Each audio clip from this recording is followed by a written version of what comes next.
All right, we got a new Polybrute update that just got announced today. And I've had it for a few days, and I've got a whole bunch of the new patches on here. And I think there's going to be more on the day of actual release. But we're going to look at some of the patches and talk about why I love the synthesizer so much. I've got a much deeper video where I do talk about it. So I'll put a link to that in the description. Make sure you check that one out. I go over how to use something like this with Machine, and that would work the same in any other DAW. And the integration between an analog synthesizer and the computer is beautiful. And that's what I love so much about the Polybrute. And also the fact that they're releasing updates, releasing more patches for it.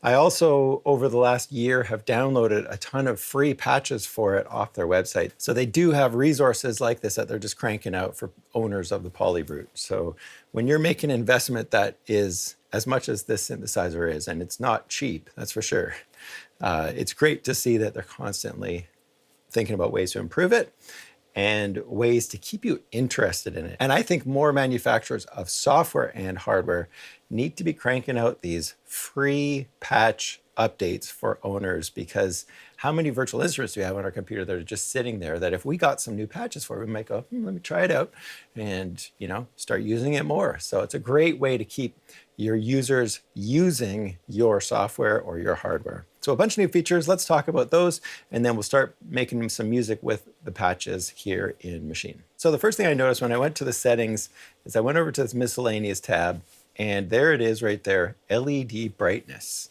And in my last video, I noted how bright the LEDs were.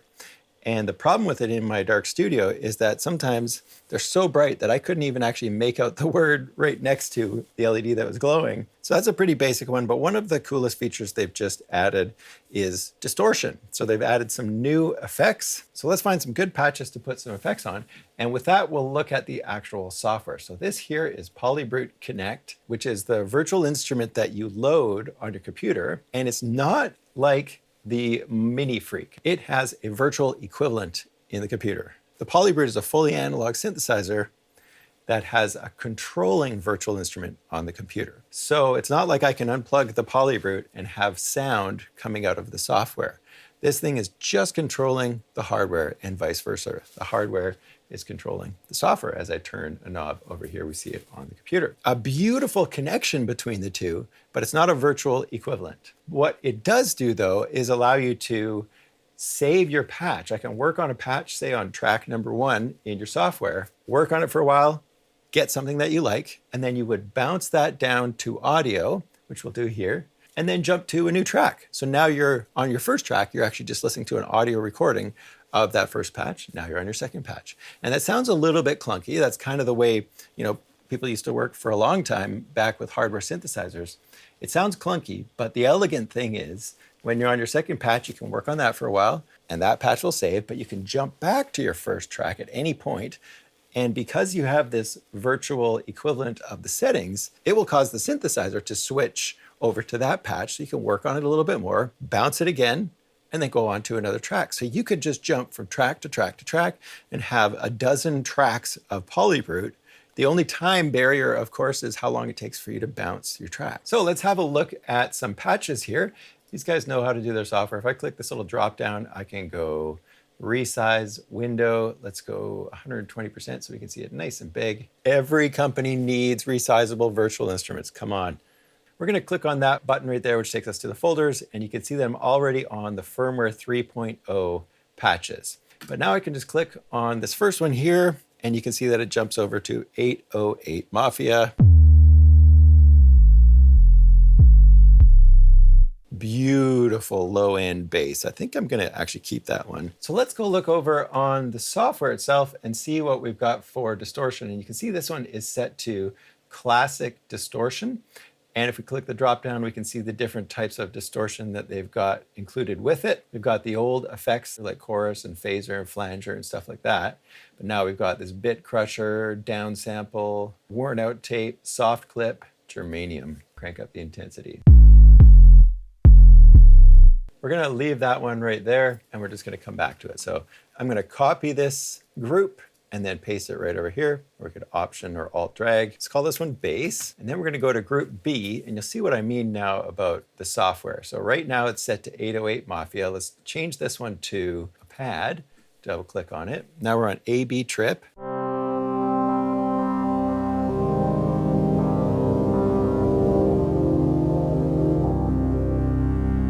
Really nice pad. And watch what happens when I click on the first group that has a different Polybrute Connect on it. I click on that one, and then it says, do you want to connect? And I go, yep, I connect. And it goes back to 808 Mafia, including our germanium distortion bass. So ready for me to play it on my track. And back to A-B trip. And one thing they also mentioned is that the software is a little snappier. And I did find that as well. The old Polybrute Connect took a little bit longer, so things are just really quick to switch between them. Let's try some of these different controls.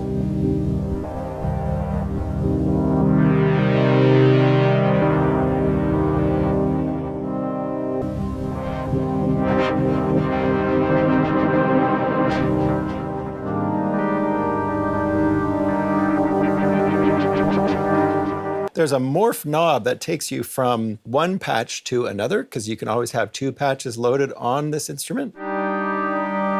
So this is A, and this is B.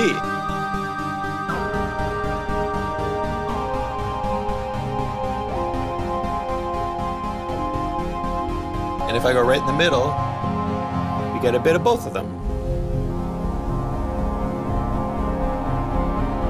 And assigning stuff to something like this ribbon right here is very easy. You've got this modulation matrix right here, and we can see K is hooked up to the ribbon. All I have to do is look at whatever controls are listed in the modulation here. Like I can see that pitch is hooked up to number 1 right here. So if I want to start modulating pitch with the ribbon, all I have to do is go to pitch and then click on the ribbon controller. Let's turn that up by 12 semitones. Now,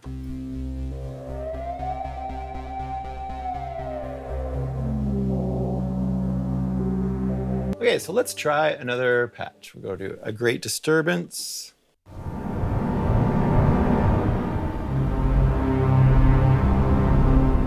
The next one.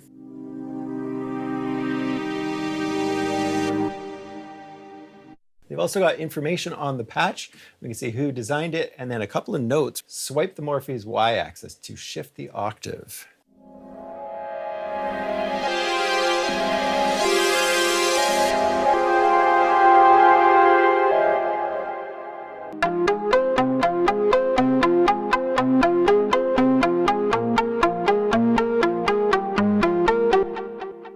Try a lead.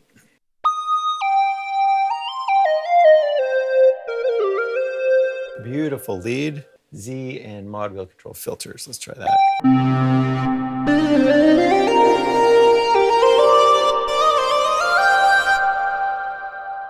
Let's go look at the distortion on that one and see what they've got hooked up. Let's change that to classic distortion.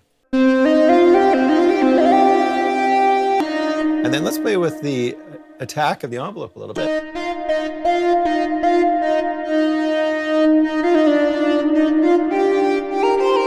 I'm going to call that lead, and then we're just going to go find a couple more patches. And then with this one, let's go find some kind of keys. So we're going to click on the firmware, and then we're just going to go by type, scroll down to our keys.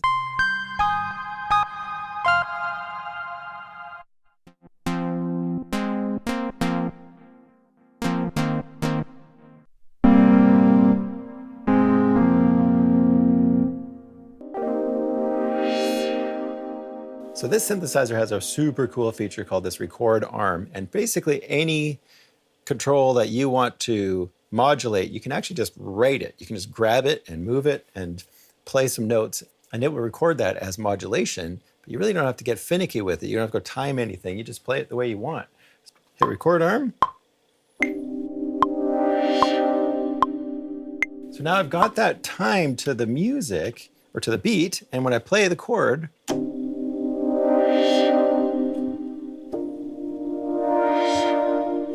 so now when I play that chord, it's just going to always be in time. I can just change that whenever I want.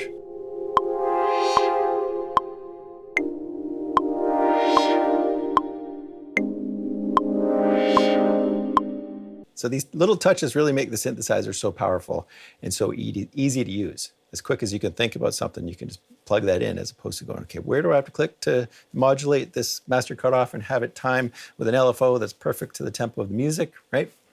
So let's put some chords in with that guy and maybe we'll go from there.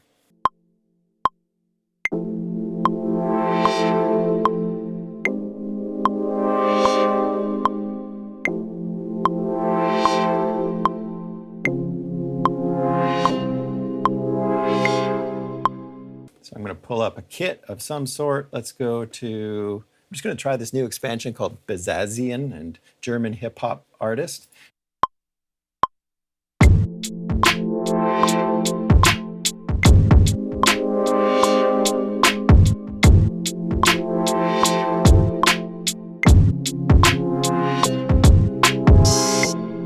So let's take this pad now and turn it into an audio file so I can go play around with some more patches. All I need to do with this is go to my second sound slot on machine. I can use it in the same group. And I'm going to say for this sound slot, I need to record audio. So I click this little button right here, machine. And we're just going to press start and then press play.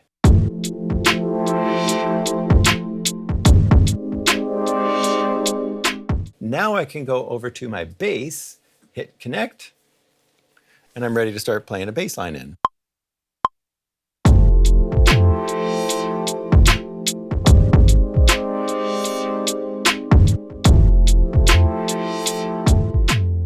So I've just converted the bass, and I got a little bass line in there. I'm going to turn off the original one. So another cool feature that they've added is the ability to have stereo patches. So you could have one patch on the left, one patch on the right. Go to analog piano.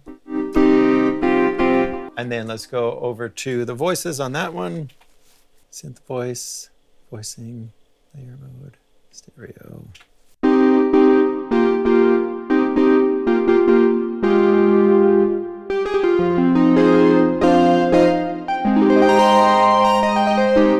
Another thing they've added is MPE support, so MIDI polyphonic expression. I'm not sure how it's implemented. I don't have any information on that, so make sure you check their website out if you're interested in that. So let's just try out a couple more of the new patches.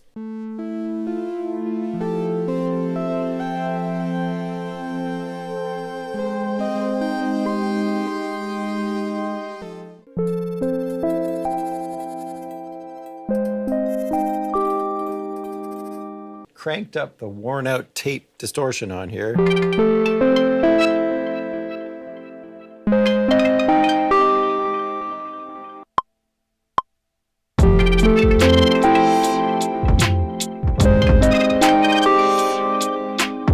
Anyways, hope that gives you an idea of how easy it is to use this synthesizer with software, but also gives you an idea of the incredible power that it's got. I'm just scratching the surface. So thanks Arturia for sending this one over to me again. Here we go, let's play this out.